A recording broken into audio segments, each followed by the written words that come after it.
Di bulan April tahun 2015, seorang wanita bernama Lin yang tinggal di sebuah rumah sewaan di kota Shanghai menelpon bibinya. Panggilan telepon itu bukan panggilan telepon biasa. Dengan nada panik, Lin mengatakan kepada bibinya kalau ia telah membunuh seseorang. Tentunya bibi Lin langsung syok setelah mendengar pengakuan keponakannya tersebut. Tanpa banyak bicara, bibi Lin langsung mendatangi rumah tempat di mana Lin berada. Begitu membuka pintu, ia melihat Lin terdiam tanpa bicara apapun. Namun sesaat kemudian, Lin tiba-tiba merebut sebuah kacamata hitam yang ada di tangan bibinya dan langsung lari. Sontak bibi Lin pun terkejut. Ia menyadari kalau ada yang tidak beres dengan tindakan keponakannya itu. Apalagi diketahui sebelumnya, Lin telah mengaku kalau ia telah membunuh seseorang. Karena hal itulah sembari mencoba untuk mengejar, bibi Lin berinisiatif untuk menelpon pihak kepolisian. Bibi Lin kemudian melihat keponakannya itu semakin menjauh. Khawatir Lin akan berbuat nekat, akhirnya sang bibi terpaksa meneriaki Lin dengan sebutan maling. Sontak orang-orang yang berada di sekitar kawasan tersebut langsung mencoba membantu untuk mengejar Lin. Tak membutuhkan waktu lama, akhirnya Lin pun berhasil ditangkap. Bersamaan dengan tertangkapnya Lin, akhirnya pihak kepolisian juga tiba di lokasi. Polisi kemudian menanyakan alasan Lin kenapa ia lari setelah mengambil kacamata milik bibinya. Dengan nafas yang masih terengah-engah, Lin mengatakan kalau saat itu ia berniat untuk menghilangkan nyawanya sendiri dengan melompat dari atas gedung. Lin menambahkan kalau kacamata hitam yang ia rebut dari tangan bibinya akan ia gunakan saat melompat untuk mengurangi rasa takutnya. Meski begitu, di dalam hatinya, Lin masih ragu untuk melakukan hal tersebut. Namun bukan itu alasan sebenarnya yang membuat pihak kepolisian datang. Mereka datang karena bibi Lin sebelumnya mengatakan kalau keponakannya telah membunuh seseorang. Polisi kemudian memeriksa sekitar rumah tempat Lin tinggal. Benar saja, tak lama kemudian, mereka menemukan seorang pria tergeletak tak berdaya di kamar rumah tersebut. Mereka lalu memeriksa kondisi pria itu. Polisi memastikan kalau pria malang tersebut sudah meninggal dunia. Polisi tak menemukan luka apapun pada tubuh pria itu. Kondisi rumah juga terlihat rapi, tanpa ada satupun barang yang hilang. Polisi kemudian mencoba mencari informasi tentang jasad pria tersebut kepada Lin. Lin kemudian mengaku kalau pria itu adalah kekasihnya yang bernama Ming. Ia mengatakan kalau Ming meninggal dunia karena overdosis setelah mengkonsumsi obat-obatan terlarang. Namun tentu saja pihak kepolisian tak serta-merta percaya dengan keterangan Lin. Apalagi Lin baru saja mengaku kalau ia ingin menghilangkan nyawanya sendiri. Pasti di balik niatan Lin itu tersimpan sesuatu yang berhubungan dengan kematian Ming. Karena merasa ada yang tidak beres, polisi memutuskan untuk melakukan interogasi lebih mendalam kepada Lin. Akhirnya setelah sempat beberapa kali mengelak, Lin mengakui kalau dialah yang telah membunuh Ming. Apa yang sampai membuat Lin bisa dengan tega menghabisi orang yang sangat ia cintai itu? Lin sendiri diketahui merupakan seorang perawat yang bekerja di Shanghai Six Hospital. Ia nekat merantau dari kampung halamannya yang berada di Nanchang, Provinsi Jiangxi, ke Shanghai untuk mengejar cita-citanya yang sudah lama ia impikan.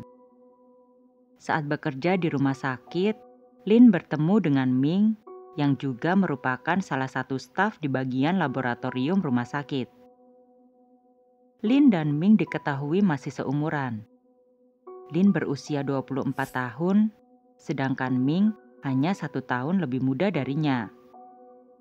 Tak seperti Lin, Ming adalah pria asli Shanghai. Karena usia yang tidak terpaut jauh, obrolan keduanya pun nyambung. Apalagi mereka juga sama-sama merupakan anak dari single parent, yang membuat keduanya seakan telah ditakdirkan untuk bertemu. Hubungan Lin dan Ming diketahui dari hari ke hari menjadi semakin dekat. Perasaan yang awalnya hanya sebagai teman kerja, kini mulai berkembang menjadi perasaan cinta. Seperti perkiraan, keduanya akhirnya resmi berpacaran. Rasa bahagia tentu menyelimuti kedua sejoli yang sedang dimabuk cinta itu. Seperti kebanyakan pasangan lainnya, di awal hubungan, baik Lin dan juga Ming tak menunjukkan sisi buruk mereka.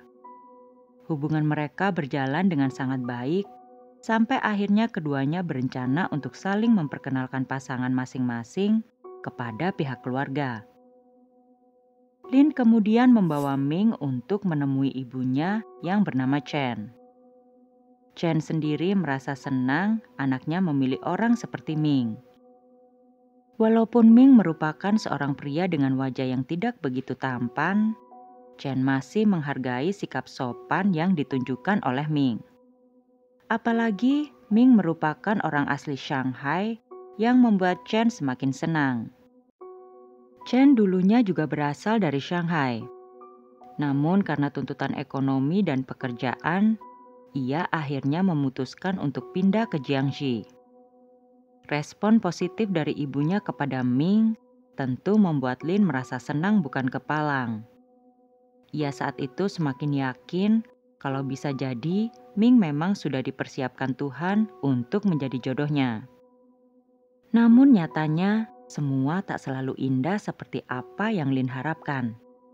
Berbeda saat bertemu dengan ibu Lin, ibu dari Ming justru mengatakan kalau ia tidak menyetujui hubungan anaknya dengan Lin. Ibu Ming tak menyetujui hubungan itu awalnya karena Lin bukan wanita asli Shanghai. Di dalam pikiran ibu Ming, wanita asal Shanghai kebanyakan merupakan wanita yang tangguh dan pekerja keras yang nantinya tak hanya mengandalkan sang suami. Namun di sini, Lin tak ingin menyerah begitu saja. Lin bertekad untuk membuktikan meski ia bukan orang asli Shanghai, ia akan tetap menjadi seorang wanita pekerja keras. Nampaknya lama-kelamaan usaha Lin itu mulai menunjukkan kemajuan. Ibu Ming mulai melihat Lin sebagai wanita yang layak sebagai pendamping anaknya. Lin dapat bersikap baik kepadanya dan sanak saudara Ming. Selain itu, Ibu Ming juga kerap melihat Lin sangat perhatian kepada keponakan Ming.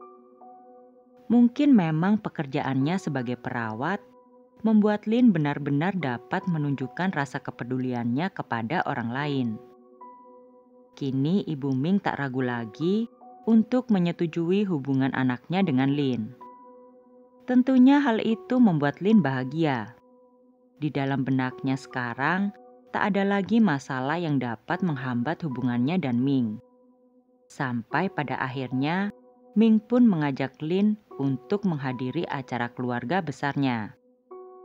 Di acara tersebut semua keluarga besar Ming datang, baik keluarga dekat maupun jauh. Namun anehnya, dalam acara tersebut, Ming tidak memperkenalkan Lin sebagai kekasihnya.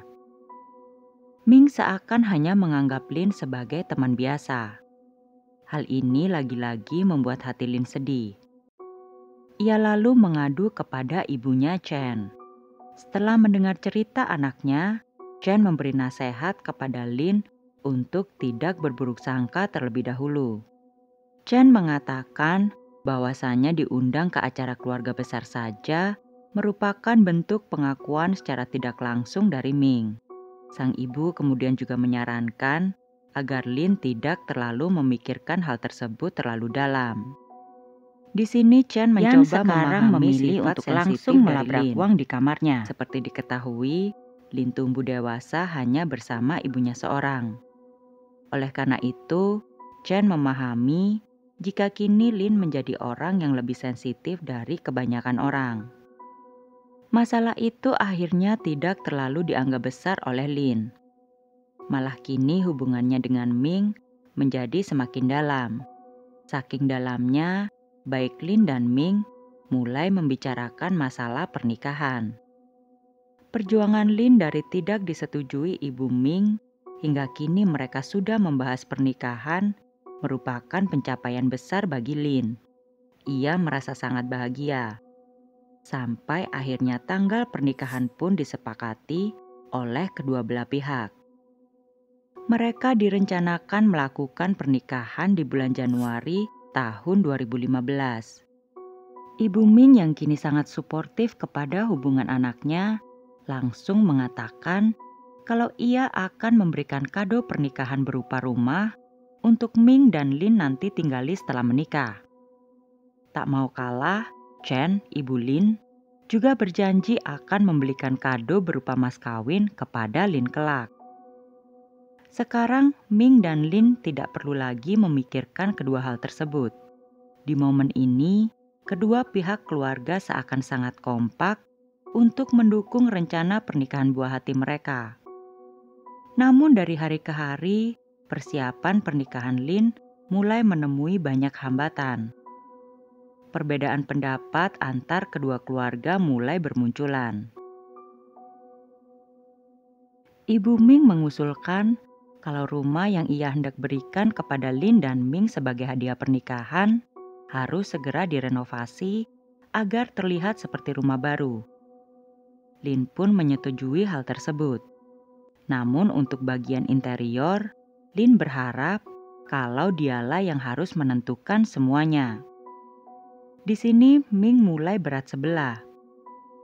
Ming mengatakan kalau ibunya lah satu-satunya orang yang memiliki hak sepenuhnya atas renovasi apapun yang akan dilakukan di rumah tersebut. Mengingat ialah yang telah memberikan rumah itu secara cuma-cuma sebagai kado pernikahan mereka. Ming menambahkan kalau Lin boleh memberikan masukan tentang interior, tapi keputusan tetap ada di tangan ibunya. Karena hal itu, keduanya kini kerap terlibat pertengkaran. Baik Lin dan Ming mungkin kini sedang berada di titik lelah dengan hubungan mereka, bahkan sebelum masuk ke dalam pernikahan. Lin saat itu kecewa, namun hal yang selanjutnya terjadi akan membuat Lin semakin kecewa. Seperti diketahui, awalnya Chen, ibu Lin, menjanjikan akan memberikan kado mas kawin untuk mereka berdua. Chen kemudian mengatakan akan segera memberikan kado mas kawin berupa sebuah mobil senilai 200.000 yuan atau sekitar 450 juta rupiah kepada mereka. Namun Ming malah menolak. Ming malah menginginkan sebuah mobil Mercedes-Benz senilai 400.000 yuan atau sekitar 900 jutaan. Tentu saja uang 400.000 yuan bukan merupakan uang yang sedikit bagi Chen.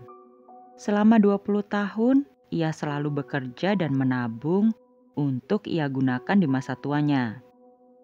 Jika ia membeli mobil semahal itu, sudah bisa dipastikan masa tuanya akan kesulitan. Lin dengan tegas langsung menolak permintaan tak masuk akal dari Ming tersebut. Menurutnya, sangat tidak pantas bagi Ming untuk meminta hal demikian. Karena masalah itu, kini hubungan Ming dan Lin menjadi dingin. Dinginnya hubungan keduanya merambat sampai ke keluarga mereka masing-masing. Rencana pernikahan yang awalnya berjalan sangat lancar, kini seakan terhenti begitu saja. Tidak ada kejelasan antar kedua belah pihak. Tidak terkecuali Paman Ming. Seperti diketahui, sejak Ming mempunyai hubungan dengan Lin, Lin berinisiatif untuk merawat Paman Ming yang sedang sakit kanker paru-paru. Lin setidaknya bertanggung jawab untuk rutin memberikan suntikan penghilang rasa sakit kepada Paman Ming. Kini semenjak keduanya bertikai, Lin tak lagi memberikan suntikan penghilang rasa sakit kepada Paman Ming. Sekitar 1,5 bulan kemudian, Paman Ming dinyatakan meninggal dunia. Kematian Paman Ming itu membuat keluarga Ming geram kepada sikap Lin yang kekanak-kanakan. Mereka menganggap Lin secara tidak langsung ikut bertanggung jawab atas meninggalnya Paman Ming. Namun Lin mengelak. Ia menganggap kalau suntikan penghilang rasa sakit itu bukan obat penyembuh. Menurut Lin, kematian Paman Ming tak punya korelasi dengannya yang berhenti memberikan suntikan. Kini hubungan kedua pihak semakin pelik. Karena hal itu akhirnya tanggal pernikahan Lin dan Ming pun diundur sampai waktu yang tidak diketahui. Semua persiapan juga telah dibatalkan. Mulai dari tamu undangan, hotel, catering juga sudah tentu dibatalkan. Sampai akhirnya tidak terasa 4 bulan pun berlalu, namun Ming tak juga menunjukkan inisiatif untuk menyelesaikan masalah mereka. Lin masih berusaha berpikiran positif.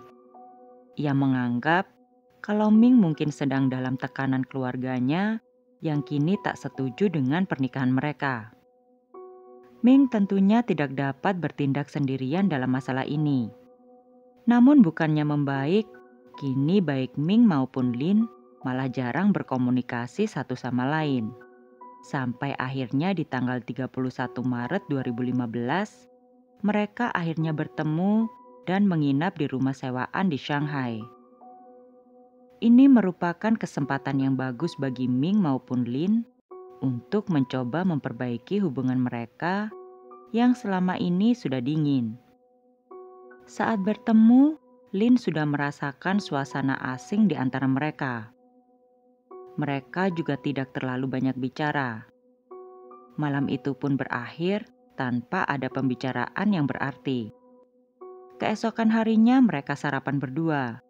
Setelah menyelesaikan santapannya, Ming langsung menuju kamar mandi untuk mandi. Disinilah awal petaka dimulai. Ming yang saat itu sedang mandi tentu tidak membawa ponselnya. Karena merasa curiga, akhirnya Lin pun mencoba melihat ponsel milik calon suaminya itu. Hati Lin seakan langsung runtuh seketika saat ia melihat isi ponsel Ming. Lin melihat ada percakapan antara Ming dengan seorang wanita di aplikasi WeChat. Dalam isi chat itu, Ming terlihat sangat akrab dengan si wanita. Kecurigaan Lin tentu memuncak. Sesaat setelah Ming keluar dari kamar mandi, ia langsung menanyakan perihal isi chat tersebut. Lin bertanya apa Ming sudah memiliki pacar lagi. Lin kembali menanyakan bagaimana kepastian pernikahan mereka. Mendengar pertanyaan itu, Ming tak mau menjawab. Ming malah mengatakan kalau ia harus segera bersiap untuk pergi karena sudah ada janji makan siang bersama salah satu temannya. Di sini kesabaran Lin seakan sudah runtuh. Lin melihat orang yang selama ini ia pikirkan setiap hari seakan tidak lagi peduli kepadanya. Di dalam benaknya, jika Lin tak dapat memilikinya, maka semua orang juga tak berhak memiliki Ming. Lin pun melancarkan aksinya. Ia menawarkan pangsit dengan kuah untuk menghangatkan tubuhnya setelah mandi. Tanpa ada rasa curiga, Ming pun menerima tawaran Lin tersebut. Lin kemudian mencampurkan obat tidur ke dalam kuah pangsit dan ke dalam gelas minum milik Ming. Akhirnya Ming menghabiskan santapannya. Tak lama kemudian, Ming tiba-tiba mengeluh kalau ia merasa mengantuk. Ming juga mulai merasa pusing dan ia langsung tertidur. Melihat Ming tidak berdaya, membuat Lin sempat merasa kasihan. Namun perasaan itu berubah menjadi amarah saat Lin teringat perlakuan Ming dan keluarganya.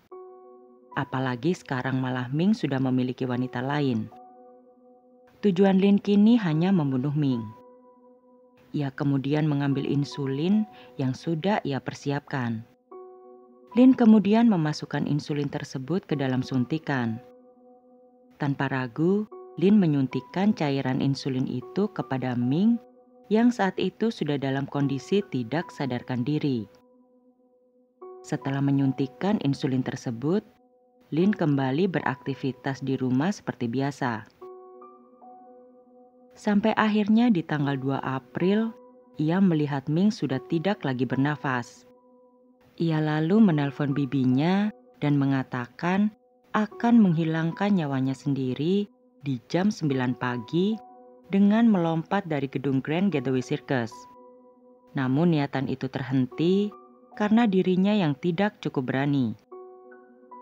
Kasus pembunuhan Ming yang dilakukan oleh Lin ini akhirnya masuk ke dalam tahap persidangan. Di dalam persidangan, Lin mengaku menyesal dengan apa yang telah ia lakukan. Setelah melalui banyak pertimbangan, akhirnya hakim memvonis Lin dengan hukuman mati. Sang ibu yang mengetahui hal ini pun mencoba untuk melakukan banding. Namun anehnya, Lin sendiri malah menolak permintaan banding tersebut. Lin mengaku dari awal ia memang ingin menghilangkan nyawanya sendiri. Ditambah lagi, ia sudah tahu resiko perbuatannya. Selain itu, Lin juga tak ingin ibunya kembali harus mengeluarkan banyak uang untuk membayar pengacara demi membela dirinya. Pada akhirnya, Lin tetap dihukum mati karena perbuatannya.